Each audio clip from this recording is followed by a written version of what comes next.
Okay, welcome back to the Digital Directions podcast. My name is David Nelson. I am your host today and very excited to be welcoming another wonderful guest to the podcast today.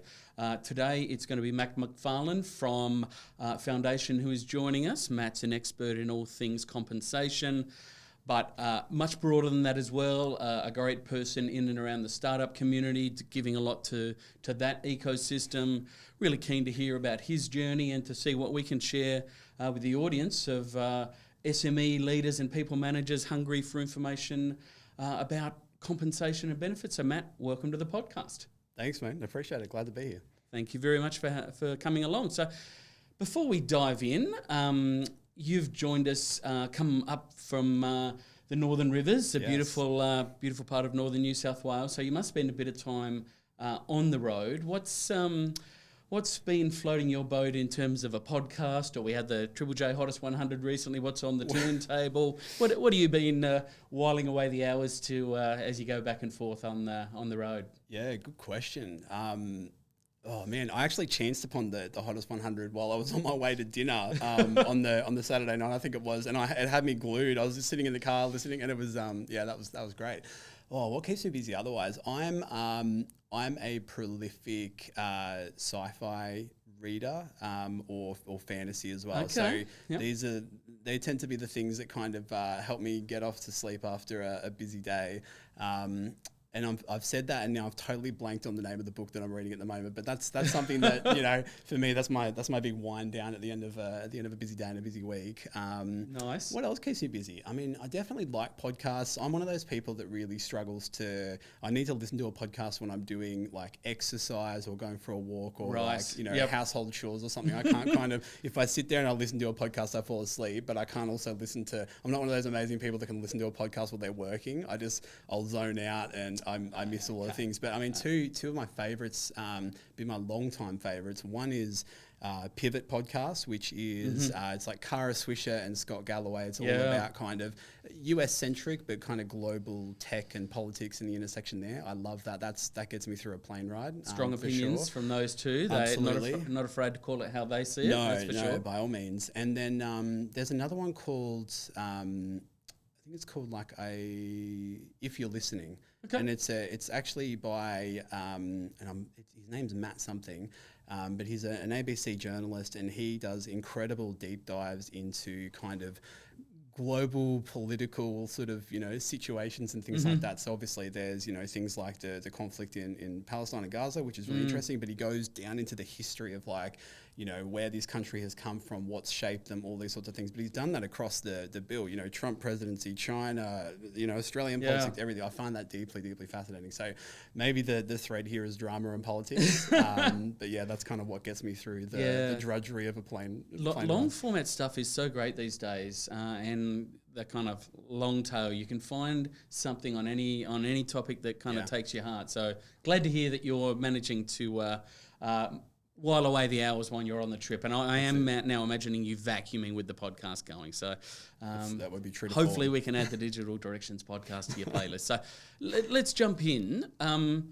Just interested to hear about your journey, I guess, into the HR sector, more generally, and then how you came to be kind of focusing on comp and benefits as a specialisation for you. Yeah, cool. All right.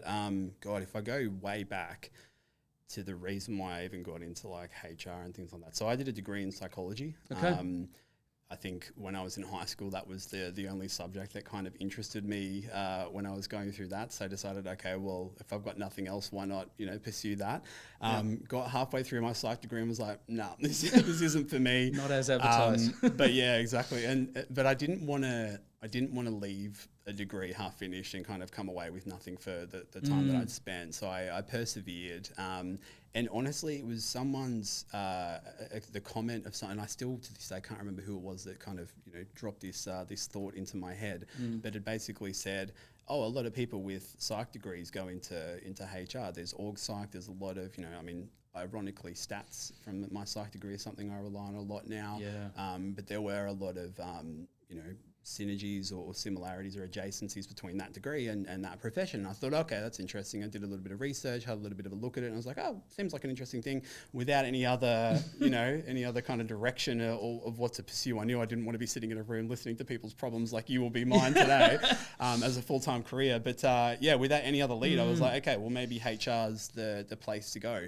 And something, anytime I've ever asked for career advice, this sort of part of my journey tends to come up. But I left my degree and I really struggled to get into HR. I couldn't find, this was in Brisbane in 2011, so I just moved here around the same time of the floods. Yeah. Couldn't get an entry-level HR role. There were very few of them.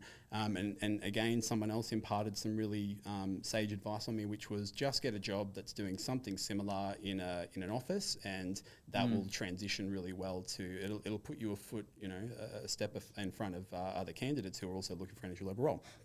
So I actually went and I was an admin assistant for 12 months. I worked, ironically, in a startup, but a small business doing administration, very boring, very droll, very similar to HR admin. Obviously, there's a flavour with the HR admin, but I did that for 12 months, and then lo and behold, managed to get my first job and my foothold into HR, and that's like where I've been ever since, pretty much. It's great advice, obviously from the right person at the right time, but being able to kind of put your ego at the door and take a job that you might think, for want of a better word, is kind of beneath you, but just to get a foot in the door, get experience, because then you're on the ladder as opposed to everyone else who's on the outside looking in. So, interesting 100%. That's the way you found your way in. And just kind of circling back to your degree, and this is probably a rant or a ramble for another day, but I have a view that psychology, philosophy, these kind of subjects, these kind of disciplines that perhaps aren't flavour of the month as much, we've gone really kind of heavy vocational. I actually think in a world of AI, these are subjects and ways of thinking that are going to be coming back into vogue to actually the idea of study for its own sake, and how do you think, how do you kind of construct ideas and hold logical thoughts. I actually think it's a really powerful way of thinking. Absolutely. And I think there's this kind of concept of product-led thinking that's becoming very emergent and very popular within certainly the kind of technology space from a HR perspective. And it's interesting the parallels that I draw between the stuff that I did in a psych degree from a scientific theory, having an hypothesis, iterating on things. But just being able to go, I think that humans are going to behave in this way. Do I have evidence to back that up? Then run an experiment, and if it works, great. If it doesn't, you kind of pivot and make an adjustment. But there's a lot of parallels there. Absolutely. Yeah, no, I'm glad to hear it. And so that's how you kind of, I guess, made your way into this domain. One thing I'm always really kind of curious to hear about, and I'm a huge supporter of and totally in admiration of founders and entrepreneurs. So for you, where did the journey kind of pivot from a career to, I want to be an entrepreneur. I want to work for myself. Either I see a problem or I don't want to work for someone else. How did that kind of come about for you? I think having my own thing was always really appealing. I've always been drawn to one day having something that was mine, working for myself, building something that was, my own. And I think that always sort of manifested at work, where I was really big fan of doing new things and having new, bold ideas and what's going to, that sort of intrapreneurialism, which I think was a popular term back 10 years ago or something. So that's always been kind of who I am. And I think there was always this kind of desire to go and do my own thing and start my own thing and kind of go from there. How did it come about? Interestingly, I had a stint where I kind of pretended to be a consultant for a little bit in between HR jobs. And I mean, I say pretended because I didn't do a very good job of sort of telling people that that's what I was doing, and I wasn't really clear on what it is that I was doing. I was kind of just like, I'm a HR consultant. And then I was like, so when do people start coming in the door and asking me to do work for them? Never happened. So I ended up going to get another job. I think realistically, when I did some reflection, I was like, I'm probably too early anyway. For me, when you're consulting two companies on a particular thing, you have to have done it long enough and been through the trenches and know that what you're talking to them about is going to work. And I think in hindsight, I probably wasn't at that point in my career just that. And so when round 2 emerged, I had worked at a bunch of startups, a bunch of other industries as well. I'd led teams. I'd kind of, been in place and done things that had real impact and kind of, I think for me gave me a little bit more credibility or, ability to see the impact of the work that I was doing. And I guess the relationship then to compensation. So, between being an admin assistant and deciding to be a founder of my own business, I would say that within the sort of, generalist HR remit, my focus had always been really around people operations, so systems, ways of work, compensation. All of those were sort of consistent themes throughout my career. Why then did I decide to do compensation, go from this kind of generalist remit into compensation? One is that I decided that if I was going to work for myself, I didn't want to be all things to all people. I didn't kind of want to be like jack of all trades is the wrong word because there's a lot of great generalists, but I didn't want to be, anything under that umbrella, which is an enormous umbrella, I might add. There's not only comp and bens, which is a huge space. There is systems. There's, org and culture. There's leadership. There's learning and development. There's recruiting. Like there's so many different things that fall in that remit, and I didn't want to do all of them. And I knew that I didn't enjoy it or wouldn't be good at all of them as well. But I felt like I knew compensation. I felt like I'd done it a lot. And I think the thing that really made me realize that it was the space I wanted to move into was, one, the last job that I was in. My journey there was helping them grow from 250 to 650 people in 2 years across 70 countries. And leading the people ops team there, we had an incredible opportunity to build something really compelling from a compensation perspective. And having done that and then having a platform to speak about it kind of naturally drew a lot of people from inside and outside of my network to come to me and say, we don't know how to do compensation for one country, let alone 70. Can you, talk us through how to do it? And so the more that kept happening, the more I started going, actually comp is pretty fun. I like it. I really like this sort of balance of deeply commercial and analytical. I mean, you're dealing with the biggest expense of a company usually. But it's also really human as well. Like it affects everyone differently. Everyone has a different interpretation of it. It's just it can be really emotive and things like that. And I like that about it. It's a great art versus science kind of blend in Absolutely. there. Absolutely. Yeah. And so I knew I liked it. I knew I'd done it a fair few times. I knew I felt like I was pretty good at it. And it was clear to me that all of the questions that were being asked by my network, that maybe there was a gap there as well. And so, I just decided, well, I don't know what a gap looks like, but that feels like one. So why not dive into it? And, the classic sort of thing, I was like, I'll give myself 12 months. I knew I could afford to not, earn an income for 12 months. And if it worked, it worked. If it didn't, it didn't. And gladly it is so far. Never an easy time, never a good time to take that step, but I'm so glad that you did. And like you said, you needed to have a certain amount of kind of miles on the clock, experience under your belt as a manager in different companies, different environments, different domains to kind of get to here. How would you now, as you think about foundation and then certainly as you kind of explain it and pitch it to clients and partners in the world, what kind of philosophy, if that's the right word, around compensation for startups, SMEs, kind of have you refined over time and that you kind of share with those groups? Yeah, it's a good question. So, I mean, for me, fundamentally, foundation is about helping startups build clear, fair, and competitive pay practices. So I think those things, I've always been and I'm sure we'll get into this, I've always been a really big advocate for things like pay transparency and I, advocate for structure and thought to go into these things. And I do it for a couple of reasons. One is that I have had certainly my own experiences around, perceived pay unfairness and all of the things that come with such an emotive topic that I mentioned before. Everyone I know has had an experience. I'm sure you've had experiences where you'd be like, I feel like I'm being paid unfairly, or, I've just found out the guy next to me or the girl next to me is earning more or less and I don't understand why. Like all of these sorts of things. So from a sort of an employee or a candidate or an individual perspective, but there's also a massive boon and a benefit for companies to have this sort of stuff buttoned up as well, right? Like, again, fundamentally, you're putting in place checks and balances and controls that allow you to manage what is usually your biggest expense as a company.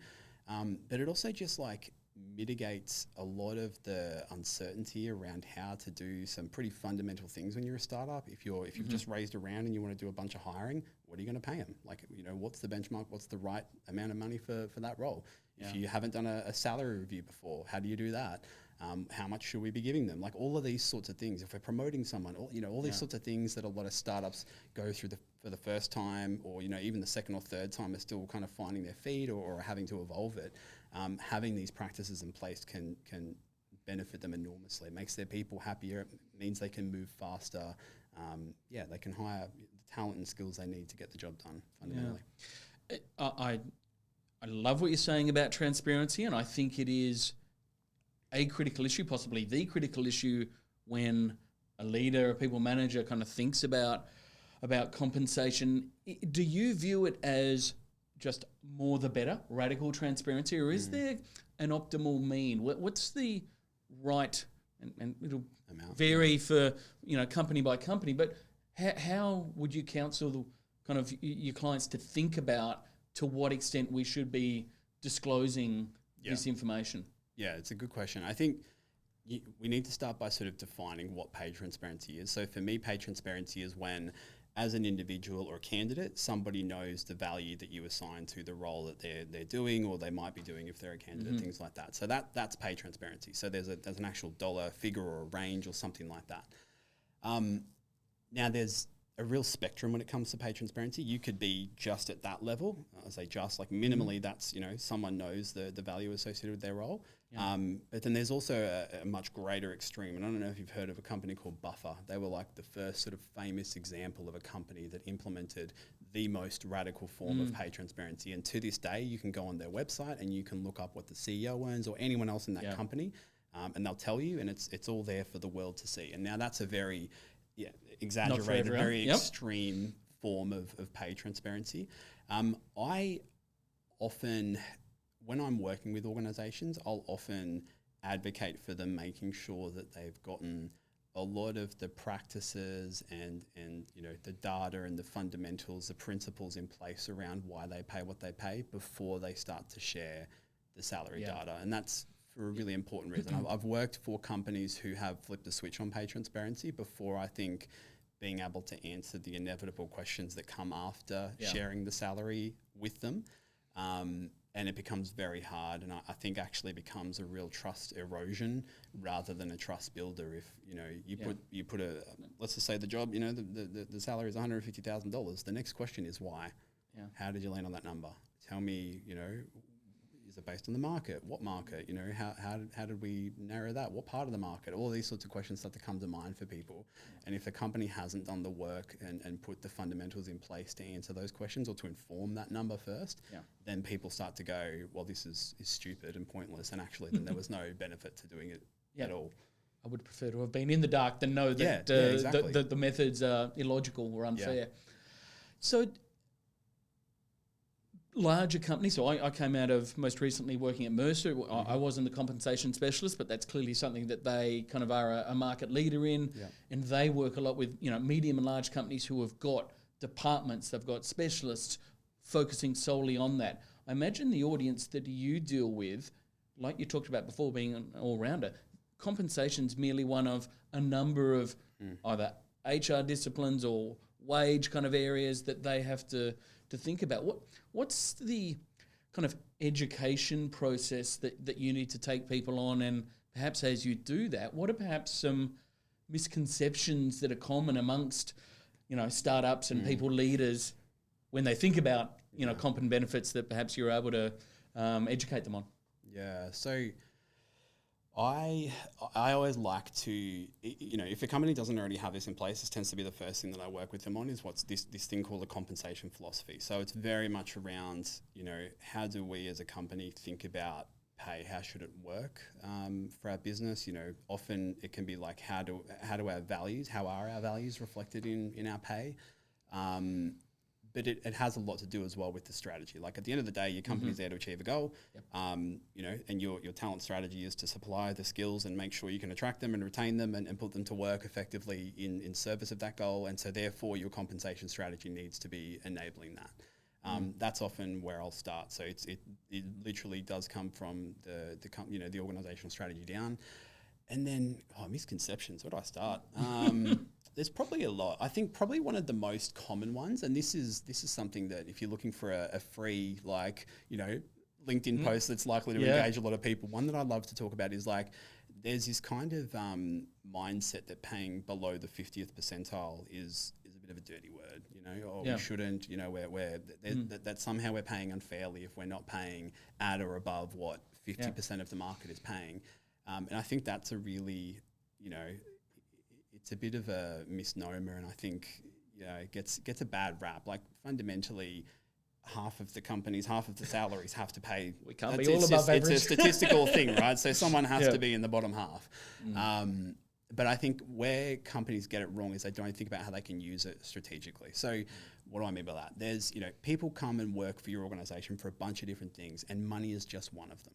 So yes, it might be true that if you pay 99th percentile, the Googles, the Metas, those sorts of things, are you going to have an ability to, attract more people and retain them, and they're going to be harder for other companies to try and appeal to from a compensation perspective? Yes, for sure. But it's not the only reason people come and work for a company. And I think that's often what a lot of organizations, and especially startups, don't think about, because they don't realize how powerful their mission can be, and the thing that they're creating, and the fact that someone can come in and that they can probably grow more in 2 years at that startup than they can in a Mercer or a much larger organization. So I think they don't often think about what are the other things that, although they're hard to assign a dollar value to, are really compelling to the kinds of people that we're trying to hire, and kind of thinking about it from that perspective. It's almost kind of lowest common denominator thinking to just revert to talking about money when you're not able to properly understand, either in your existing workforce or candidates, what will engage them and how best to convey those non-monetary benefits. But absolutely, when you're a small business, that is your ace in the hole. If you are going to be struggling to compete on a dollar level with large organisations, this is what you've got to be able to find and tap into. So kind of what are methods or kind of advice that you give clients when, they've got champagne taste but a beer budget for kind of paying staff? How do you be clever about your budget? Yeah, so I think first and foremost, you kind of have to pick a place in the market to pay. And I think when I'm going through the process of a comp philosophy, ordinarily that will come up through the sort of the workshop or whatever, as we're setting that comp philosophy. And people may throw around terms like 75th percentile or 90th percentile, like we want to be really competitive.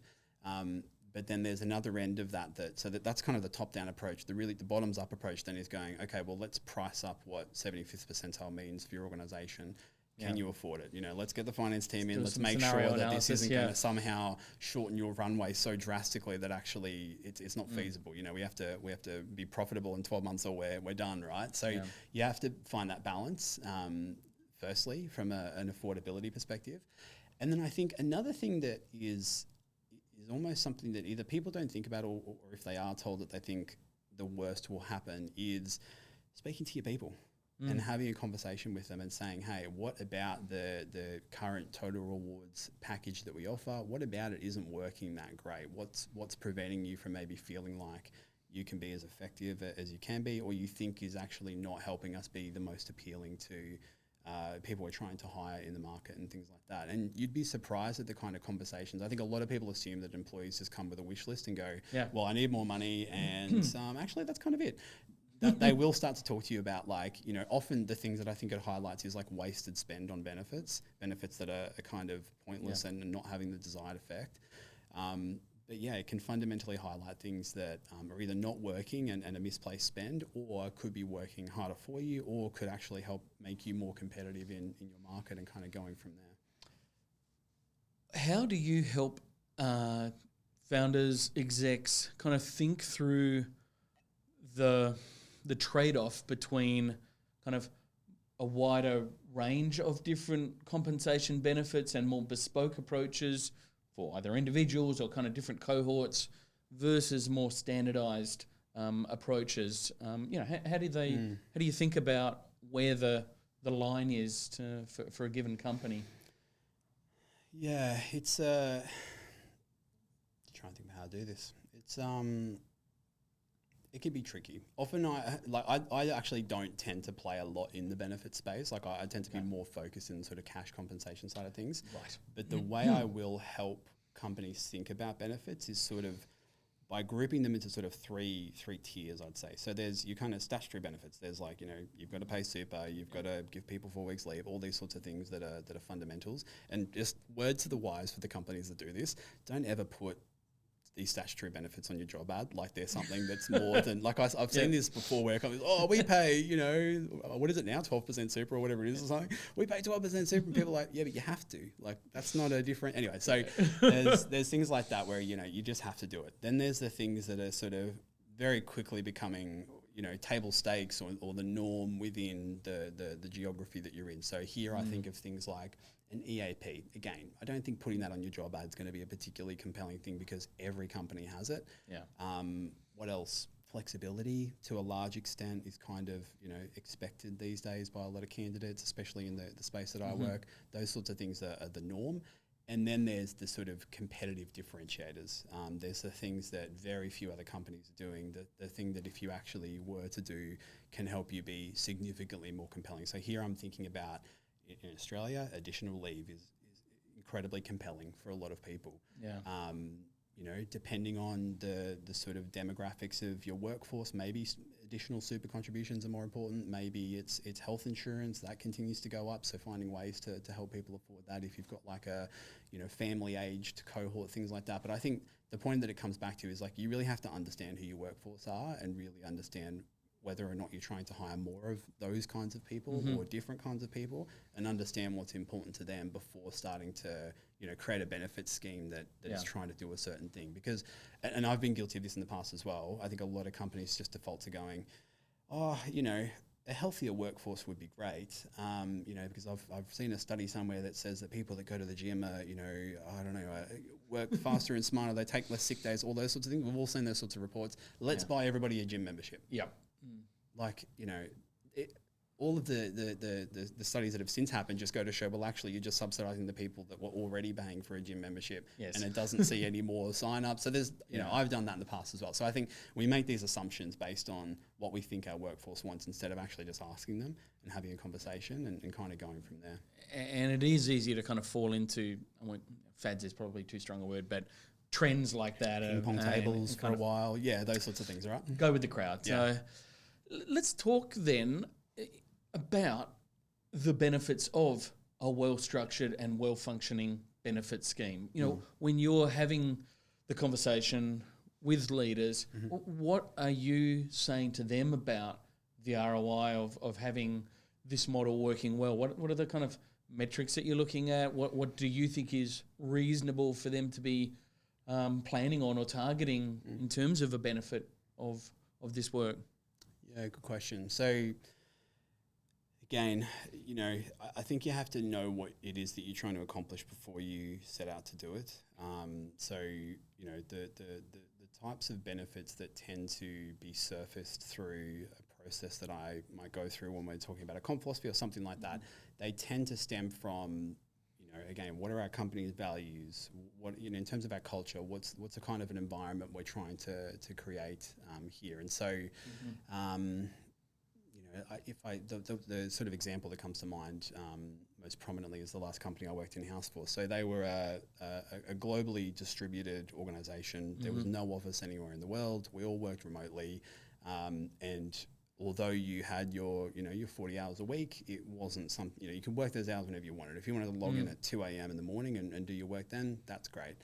For them, that was a really important design sort of feature of the benefits package, and really core to, I guess, how the company developed and came together, because their mission was around creating a more equal world of work. And for them, it meant creating opportunities for people in countries that that weren't Silicon Valley or weren't sort of, the tech hub in Sydney and those sorts of things. It's like, how can we start to create opportunities for roles in an organization like ours, and in a SaaS software company like ours? How can we create them in Kenya? I had a team member in Kenya. How can we create them in, South America, all of these sorts of places? And for them, when you really thought about like how can we invite participation of those sorts of demographics into our workforce, that flexibility piece as a benefit was really core to that. So, you can track from the outset, obviously, where your workforce is made up of and where they come from. And I think by then going, okay, well, what's something that we believe? And it comes back to, again, that piece that I mentioned from my psych degree is that, we hypothesize that if we open up hiring to anywhere in the world, we're going to be able to see people from those, from Kenya and from South America and those sorts of places be employees and be successful employees at that. And then you measure out the other side of it. 12 months later, once you've had that sort of approach, is it having the effect that we hoped? So that for me is the fairly straightforward like formula for determining whether or not your benefits are going to work for you. I really like the construct you just kind of came on at the end there around that kind of hypothesis driven, let's test, let's learn, let's iterate, because it's not a black book, it's not straightforward. It's not, input and output, is not always linear. What's the reception that you get when you talk about testing things like this, which are, very critical and have a degree of sensitivity, compensation and wages? Are leaders and our workforces open to experimentation in this kind of an area? Yeah. Interestingly, as you say that, I think it's like, I think there's a sigh of relief on the side of the company, and then there's also an appreciation from the employee side of things. So let me start with the company. So for the company, I think it's a sigh of relief because it's such an emotive topic. I think a lot of people expect that they have to have all the answers. And now the sort of dirty secret about compensation and benefits is that you mentioned art versus science before. There's a lot more art to it than there is science. Like, yes, it's a very analytical field, but you're making assumptions, you're making trade-offs, there's compromises, all these sorts of things, because you don't have a blank check that you have to, these decisions that you have to make. And I think being able to say, hey, we think this is going to have this outcome, but we might be wrong, but we're going to see, and whatever happens, happens, and worst case, we change course.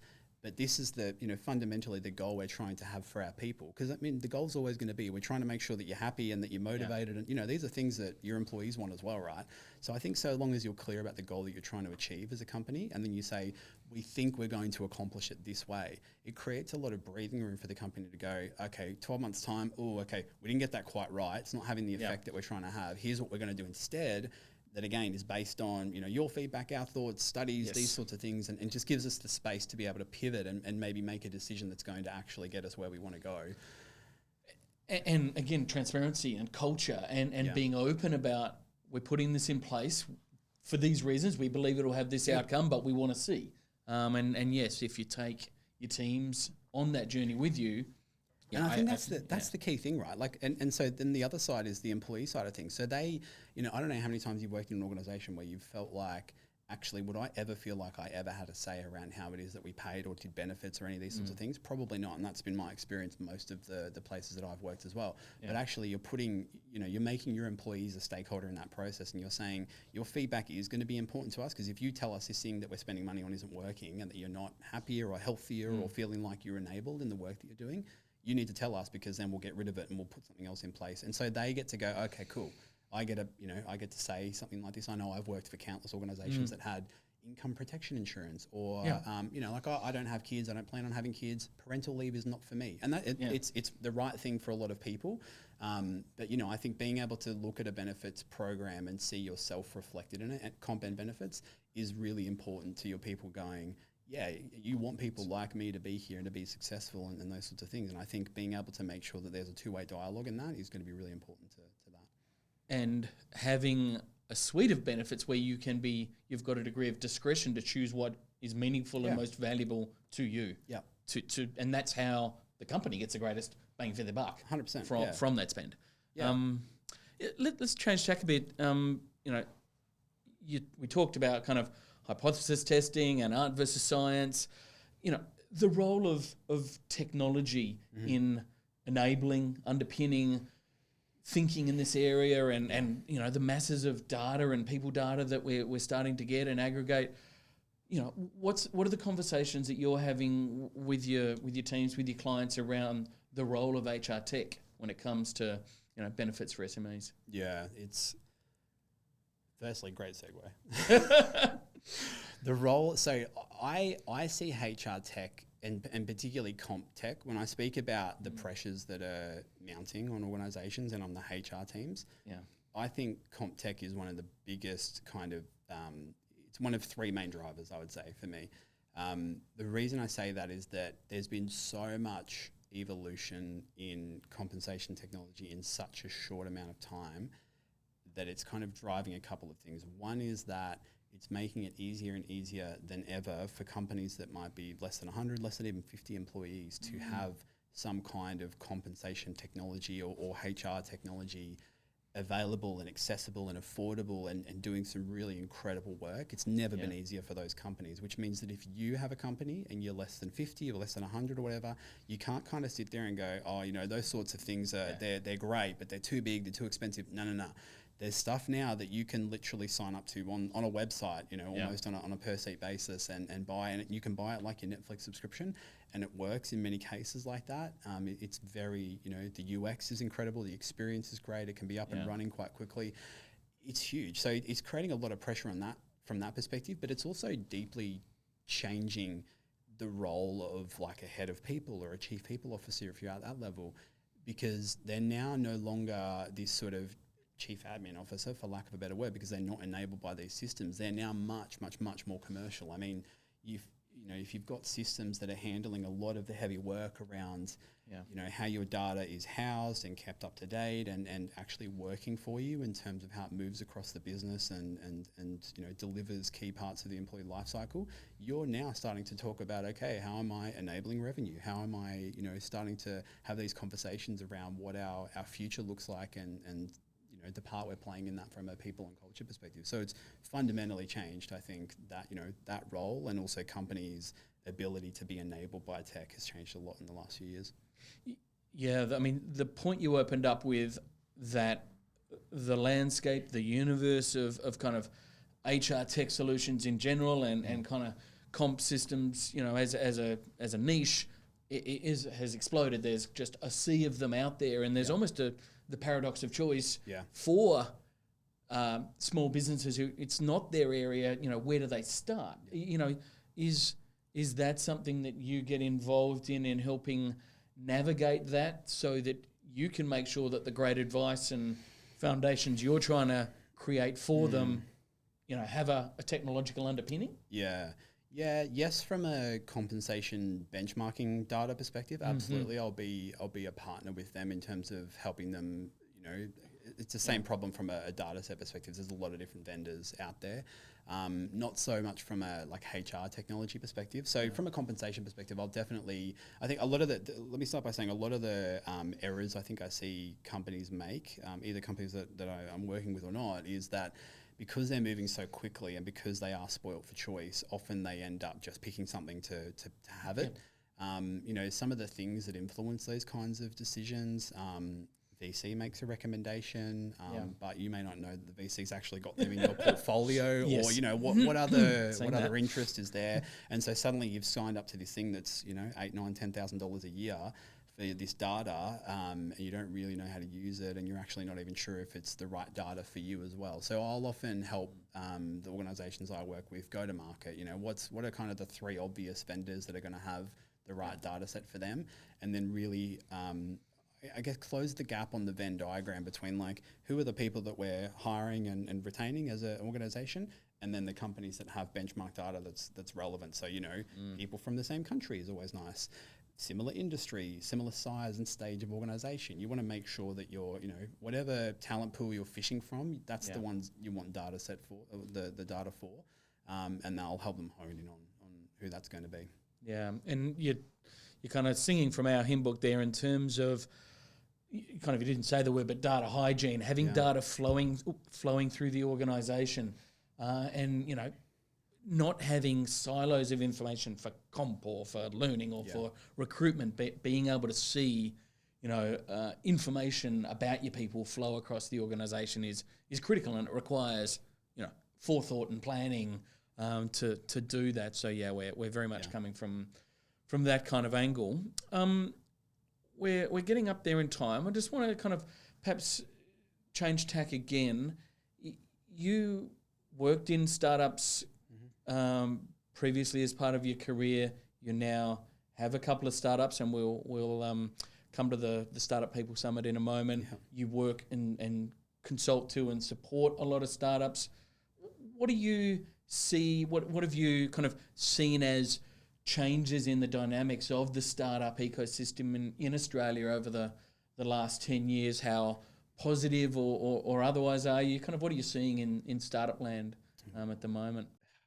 We're up there in terms of like strike rate from what I can really tell. Like I think there's a lot of incredible startups here in Australia for our size and our population that I think are doing some amazing things. So from that perspective, it's really compelling. I think we've got incredibly, a lot of people with ingenuity, great That's ingenuity. Yeah, we'll get there eventually. So I think in terms of from that perspective, from a caliber perspective, I think we're really, punching above our weight in that regard. When it comes to compensation, I would say we're probably almost like a little bit behind the eight ball with respect to what's happening in the rest of the world. I mean, you only have to look to, obviously the US, Canada, Europe, those sorts of countries and continents are introducing a lot of like sweeping reform and legislation and things like that from a pay perspective. I think we're seeing it happen slowly here from a workplace gender equality agency. And personally, I think that's going to be the vehicle through which we eventually see pay transparency. But we only just banned pay secrecy. That was 2 or 3 years ago now. Other countries have had that since the 70s or the 60s. So, people can now talk about their pay with other people and it not be an issue. Yeah. I think we're playing catch up in a little bit of a way there, but I think our appetite is certainly there from a interest in pay transparency. And for me, arguably startups are ripe for something like pay transparency. A, it can be a real competitive differentiator for them. B, they don't tend to have all of the complexity and the baggage of a sort of 20, 30, 40-year-old company to 100%. Deal with in terms of disentangling. Yeah. So for me, it's easier for them to go, actually, we do want pay transparency and we're going to do it. And it's so that roadmap is much easier. And there's definitely appetite at that level, but there's also a little bit of trepidation, right? Like there's a lot of unknown. It's also hard to come back from once you've done it. So rightfully so. There's still people that are, cautiously approaching that. Yeah. I'm glad you raised it.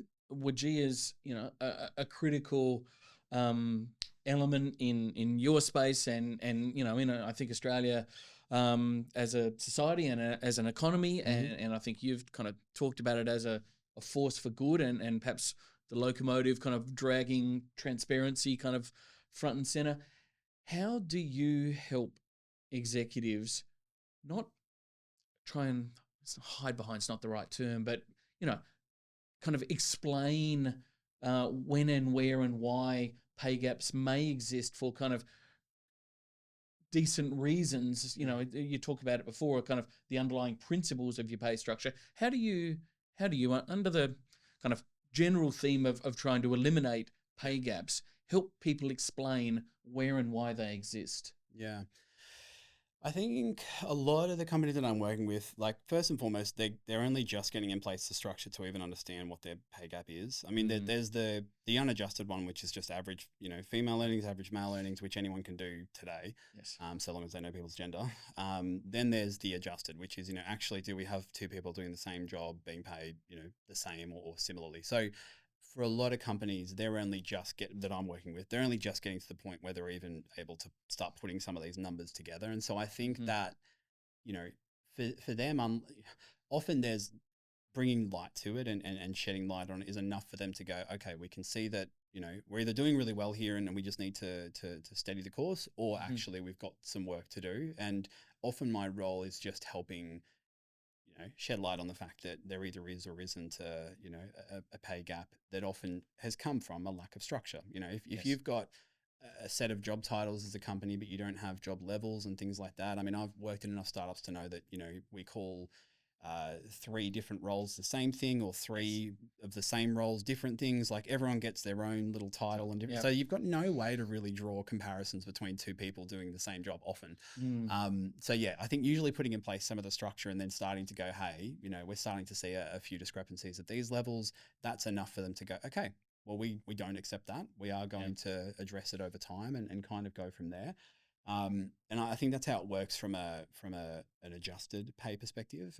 From an unadjusted one, I guess for me, it's one of those things where it's like, you know, fundamentally most organizations are sort of market driven. And so what I mean by that is that they're going to pick a target, rate in the market, 50th percentile, for example, and they're going to choose to pay to that. Now, the reality of the market is that certain professions within the field are paid more at the same level as other professions. So the classic one is software engineers and, I don't know, customer service.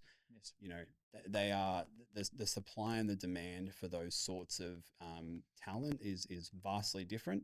And as a result, the market has decided that software engineers at a level 5, for example, are highly, highly valuable, and customer success people or support people at a level 5 are maybe not as valuable, or they can't command the same salaries. Now, often you do tend to see that fall along gender lines, which I find a very interesting thing. Around, we can go real philosophical around, how we value work and things like that. But I mean, the fact that you're taking a market-based approach is at least a rationale and a fairly logical decision around, for organizations to take. Now, I've worked with plenty of organizations that haven't accepted that. And so they've actually looked at, and this is a perfect example actually with that comparison. I've done this unwittingly. Is I've worked with organizations where they've gone, actually, we do want our customer success or support people to be paid pretty commensurate with a software engineer. We think that the role that they play in our organization is hugely, deeply valuable. And for them and their strategy, it was. And this is where it comes back to starting with that. And they didn't. And so they decided, actually, we are going to have those two, job families, those two types of professions be paid the same within our organization. And so that's where, companies can or can't make that decision. But fundamentally, it has to be theirs, and it has to be based on, as a business, what are we trying to achieve? Who are we trying to attract? All those sorts of things.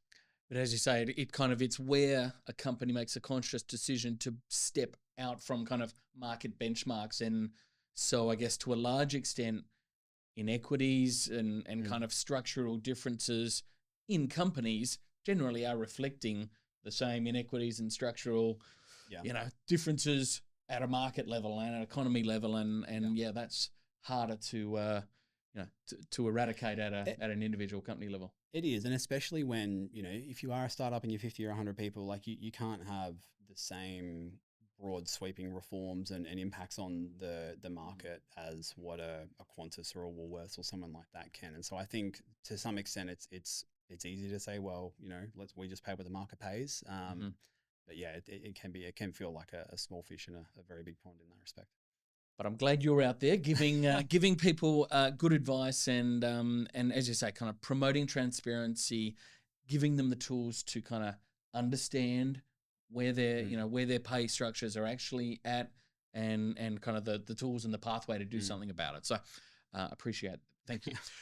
Let's kind of take a step sideways now. And we touched on startups before and your kind of journey within startups. Tell us about the Startup People Summit and what you're doing there and kind of how it came about, what the purpose of the event is. Yeah, so Startup People Summit was the side hustle on my side hustle. So who knows if it'll become a main hustle one day. The catalyst for this was really, like, I've always been a pretty sort of prolific networker. I've always seen the value in speaking, having a strong network, meeting lots of people. I mean, certainly from a business development perspective, but even prior to that, just in terms of like, who do I learn from? Who do I know and respect in the space that I'm playing that can teach me a thing or two? And I've always enjoyed that. I think it's always been very easy for me to look abroad and see the huge range of events that happen for startup organizations in Europe and in the US and other parts of the world. And I think I've always been really jealous of that from an APAC perspective. And so I'd always kind of wondered, what's our startup thing? What's our event? Where do people go to learn how to be a startup people person? My entire career, there's no playbook for the things that usually a head of people or a chief people officer in a startup's doing. You're breaking something, you're building something and then breaking it every 6 months to rebuild it. As you're going through so much growth, there's no real degree in how to do that. And so I always found myself looking for like, where's that inspiration? Where can you look to for that experience? And then the other one was just like, well, what are the networks that are, or communities that are available for that as well? And so those two things, again, I don't know if this is just, I think I'm good at spotting gaps in the market, but you know, I felt like I couldn't find these things. And so the more I kept asking around, and this has been something that I've been doing for years, the more I kept asking around, the more others that were also at, you know, heads of people at startups were like, yeah, there's not really anything. There's, you know, these other sort of events that are for more traditional HR, but they don't really speak to the challenges that we're going through. Yeah. And so eventually, I don't know why, in my second year of running my other business with Foundation, I decided, hey, let's try and fix that. And so the Startup People Summit, we've had our first event now, which is exciting. That's under our belt. It was a 1 day, just, I think extravaganza is the only way to describe it. It was, you know, there were 45 speakers, 40 sessions, something like that, all on 1 day. It was all online. So the point of it being really accessible was a key thing. So anyone in Australia, anyone in APAC, you know, the goal was to be able to have them participate. And we saw people from 26 countries, I think, Amazing. last count, which was is incredible. But yeah, so that was the sort of marquee event that'll become an annual thing. And then the sort of phase 2 in slow follow-up is the community side of things. How can people build connection and relationships with others doing a similar role, and how can we have each other to be stronger? So that's kind of where it's going. And so you've found a real appetite for more of this conversation, and is it about kind of finding peers? Is it kind of, you know, discussing problems together, seeing what works for you, and what are the kind of things that people, you know, are feeling like they want to get out of participating in the community? Yeah, it's a good question. I think the three, I mean, from a content perspective, the three sort of key things that I think stood out to a lot of people through the agenda that we had for the day. I mean, AI, understandably, I think a lot of people in the HR space are looking for practical, you know, no nonsense ways to use AI. I think there's a lot of pressure to be constantly using AI. So everyone's looking for ways to do that. That was a really appealing part of it. Nice for me. Pay for performance is a really, you know, and performance in general is a really hot button issue. I think there's so many companies that are really trying to get clear on like whether or not they're working in a way that's delivering outcomes, and then how we're incentivizing that. So that was something that also was super appealing. And then I think culture as well. There's a lot of companies out there right now who are just, you know, they're not growing massively. I think they're pretty steady. They're introducing new ways of work and things like that. I think they're really cautious and conscious of things like, you know, burnout epidemics and people that you know, maybe are disengaged and sort of quietly quitted. They're looking for ways to make sure that their culture is really robust, and so that their people are they're trying to keep the people they got really happy, which is a noble thing. So I think from a content perspective, those were the topics I would say that resonated the most. Yeah. And then, I think it's just like, how do I find other people that are doing this, that have maybe either solved the problem or are just a sounding board? You know, if you think of the head of people of a startup is usually standalone. So, you know, who have they got to talk to about some of these challenges that kind of gets it? That's where the community is really trying to create that connection and give them people who have been through the ropes a few times. I'm glad you picked out that scenario, that kind of hypothetical person, head of people at a startup, because I've got a bit of a theory that, you know, HR in general, people and culture in general is, I was going to say having a moment, but it's more like since COVID, I think the seat at the table of the HR leaders and executives and people and culture leaders and executives is much more prominent. They're really in the spotlight. And so what I think that manifests in for startups is, it feels to me like startups are investing in HR teams, people and culture leaders earlier in their journey than they might have a generation ago. And hence there's not a lot of kind of proven pathways of how to do this function at a 20, 50, 100-person startup. Are you seeing that in your work or your community? Absolutely. So I would say in the last 12 months in particular, I've seen, I don't know if you've heard of this term, fractional has become, it's a very, I've actually been surprised at how quickly I've seen the uptake in Australia. It might be one of the biggest, fastest uptakes of a trend that I've seen. But I think companies have realized that, you know, where previously they might have waited until they were 100 or 150 people before they got their first HR hire because they thought they had to have it full time. Yes. We've seen this interesting thing happen in the market. One is that actually there's more HR people on the market now because they've kind of gone through this huge, through COVID when there was all this money and all these startups were flush with cash, they hired these huge every team, but HR teams as well. They've now gone through a trimming down. So there's a lot of people on the market and a lot of those people have gone fractional. And so now what it's meant is it's opened up this whole new talent segment to companies that are too small to hire someone full time, but not big enough, to have some of the, small enough to still, big enough to have some of the challenges still from a people perspective.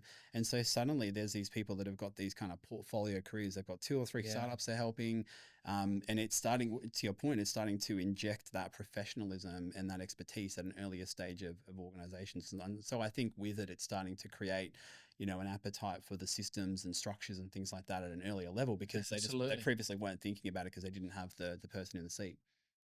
Yeah, it's a great point. And it brings its own challenges for a startup, managing fractional resources and, lay that on, on top of working from home. And it does, culture becomes more important than ever. But I do think fundamentally it's a force for good of bringing that kind of knowledge, from certain disciplines into a business earlier rather than later, I think is great. So I think we've almost got full circle. I did want to just kind of shout out to you for the event. It's tremendous, giving back to the startup community, as you say, both in the kind of the people space, but also giving us in Australia, spaces that are authentic to our needs and that cater for our voice and our audience and kind of what we're experiencing as kind of startup and early stage companies. So thank you for being a part of bringing solutions to the table for that. So encourage all of our listeners to hit Matt up, be a part of the Startup People Summit in future events. Look for Matt at Foundation for advice and great thoughts on everything compensation and benefits. But Matt, any final closing thoughts you wanted to share with people before we finish? I don't know about thoughts. I mean, if you're interested in startup comp, I talk a lot about it on LinkedIn, so definitely find me there. I'm probably way too online on LinkedIn. But no, I think, when it comes to startup comp, it doesn't have to be as hard as what I think a lot of people make it out to be. It's often very easy to get some incredibly, formative practices in place that can have some big wins for people. So it's never too early, is what I'd say. I would agree, and you don't have to feel like it's got to be the full-blown, highly complex solution. Putting in place an MVP for your kind of comp and benefits, I think is a great first step, and it helps. Putting our digital directions hat on, a lot of our audience have invested in HCM platforms, HRIS platforms. They're not necessarily using the breadth of functionality and features that are there. This is a great way to just kind of leverage more out of that with the data that you've already got, the systems that you've got to get more bang for your buck. So, encourage everyone to use it for those purposes. So again, Matt, I want to thank you. It's been a great conversation. Enjoyed the chat. Safe travels back to the North Coast. And to everyone, thank you again for listening. Look forward to speaking to you next time. Bye all. Awesome. Cheers.